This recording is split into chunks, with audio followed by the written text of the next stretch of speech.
President Museveni olwaleero yetabye mu lutuula lwa Palamenti e Gulu mu ngeri y'okusembereza abantu olukiiko lw'eggwanga olukulu.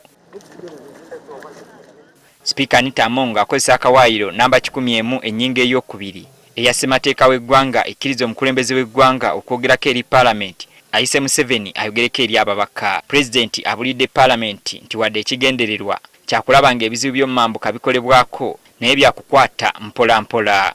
I can tell you that the things to do are very many. You can't do all things at the same time. Ono ayagala Palamenti amaanyi egateeke ku butya abantu bafuna ssente mu maka gaabwe nga bayita mu kulima kyokka ng'ayagala balima ebintu ebivaamu ensimbi ezeegasa gamba ng'ebibala, emmwanyi n'ebirala. If you want the people to develop, start with the homestead incomes. Start with the homestead incomes. Because we are now talking of roads, what. There are where roads are good. The road from Gulu to Kampala is definitely good. It's not about the problem of the bridge is a recent one. It has just come now. President agamba amaanyi era bagenda kugongera mu kutumbula ebyentambula saako n'okuliyirira abantu abafiirwa ebyabwe mu lutalo. Infrastructure, I totally agree, especially the railway. I would like to appeal to my people in northern Uganda to really get out of the hangover of the war, because many parts of Uganda have gone through war.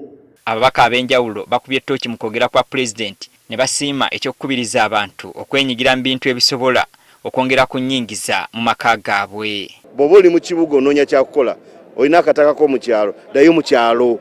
Ekyalo oyinza okukola ssente ennungi ate tirina musolo, okola ebintu byo ate n'oyagalirayo. If you go to the market with the fruits and the vegetables, greens, what, you don't bring them back. People buy them because people are now eating greens as medicine for survival. Bino nga tebinnaba kubeerawo, Palamenti esiimye President Museveni wamu ne UPDF olw'okukola obutaweera okulaba ng'ekitundu ky'omumambuka kifuna emirembe oluvannyuma lw'okulwanyisa omumpembe Joseph Kony. Successfully combated the activities of the rebel groups in northern Uganda, including disarmament in Karamoja, which has resulted in true liberation, pacification, and guaranteeing peace and security in the region and in the entire country. Lango, West Nile, and Karamoja be adopted by this Honorable House. Those in favor say and the contrary nay.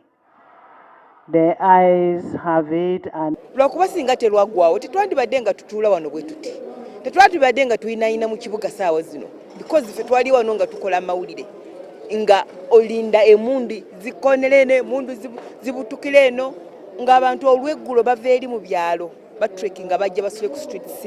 Waliwo ababaka abalowooza nti yadde Palamenti yatudde eggulu okunogera ebizibu by'ekitundu kino eddagala, waliwo ensonga z'amataba ezitalina kulinda mu bitundu ebirala.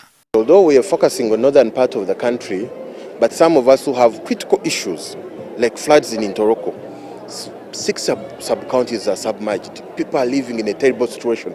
I think they would have given us an opportunity to rise out these issues. Luno lwe lunaku olw'okubiri Palamenti ng'etudde mu mambuka g'eggwanga.